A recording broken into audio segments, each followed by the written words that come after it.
Welcome to Taking Care of Business. This is a monthly forum presented to you by the Chapel Scarborough Chamber of Commerce in partnership with SCORE Mentors.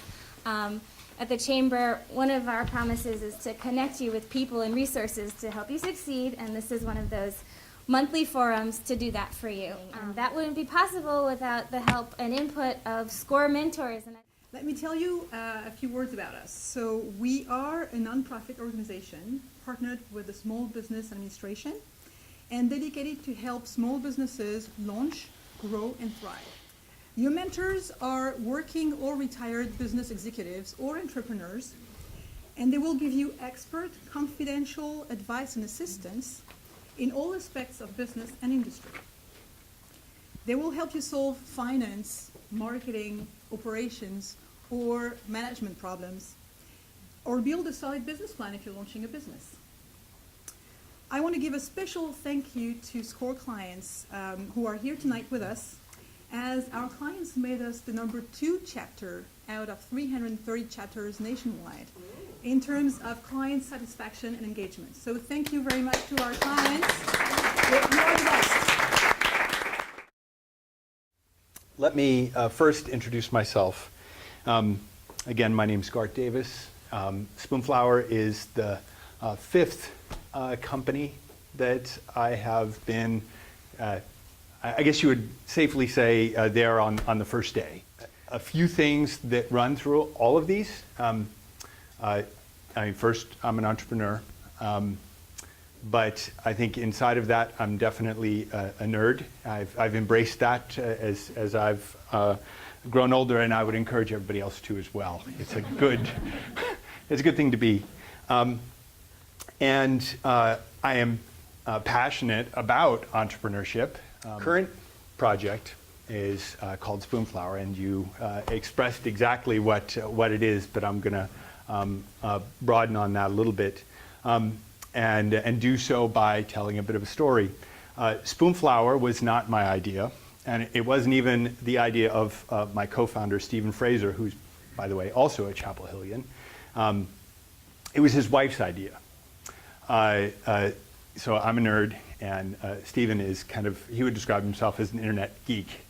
And one evening, Kim was looking for fabric online.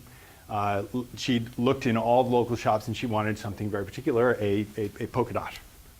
It was simple, it ought to be out there, and it just wasn't. And she'd finally come to the conclusion that there wasn't any way for her to be able to purchase this fabric. And Stephen, being an internet geek, said, there's a website for that. I'm sure there's a website for that. You can buy mouse pads, and you can even make a book, which was the business before this one. But they went and looked, and in fact, there was no website for that. And at that point, Stephen and I were both sort of somewhat on the loose. He started thinking and scratching his head, and we met for coffee. And that's kind of how the whole thing got rolling. It took a little bit more than that.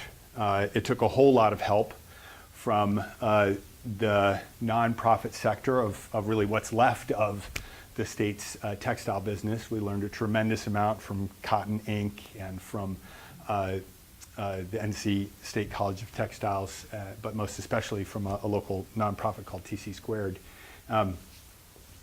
That's kind of how we got rolling. So Spoonflower is two things. It's a website where you can upload a surface design. A surface design is anything that repeats in a way that is seamless out to the horizon. There's no edge. It'll just repeat in any direction forever. You can upload a surface design. You can make it available for sale as printed on fabric by us. And you can participate in a whole community, and you can enter We have a themed weekly contest, which is sort of a miniature version of American Idol for surface design. And we have our very own group of rock stars, some of which have gone on to be the Kelly Clarksons of fabric design. We launched in 2008. And so what it was then was two guys, neither very rich, in an old sock mill, unheated, in Mebane. We paid a dollar square, and that's about what it was worth. Digital textile printing is very much, I think I've mentioned to a couple of people I was talking to earlier, starting Spoonflower in 2008 was a little like starting a copy shop in 1956. You have to talk to Xerox and ask them to actually make their machines really work. The first surprise, and this is where I want to kind of step back from the details a little bit, is that even in a big box consumer type business like fabric, Spoonflower could be successful. We're charging, at that point, $18 a yard for fabric, and anybody who shops for fabric knows that's kind of expensive fabric. What kind of people drive this new economy? And the answer to that is makers. As we've had the opportunity to go from 3 national television stations that cover everything they think we need to know to one where everybody is a broadcaster, all of a sudden the opportunity to make broadcasts is in everyone's hands. When you take technology and make it cheap or free, you take the big giant bet out of producing something culturally relevant. It's a model, essentially what we call thousands of one. I'm not producing 10,000 yards of fabric of one design, one colorway. I'm instead producing 10,000 one-yard pieces, all different. I guess what I would say, if I could just champion a conclusion, is that making things is a great entrepreneurial skill, and there are lots of opportunities to add culture to commodities. We have experienced, since 1996, what is now a mature global revolution in commerce, e-commerce in particular, and media. Best exemplified by Google and Amazon and eBay, and others.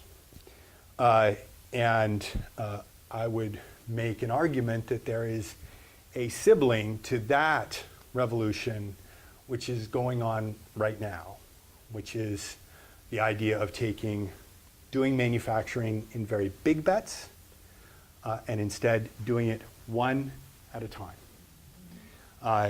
And it's happening right here. So I'll just leave you with a question. We've, will there be a group of businesses, perhaps even in North Carolina, that become what Google and Amazon became for the last revolution in this one?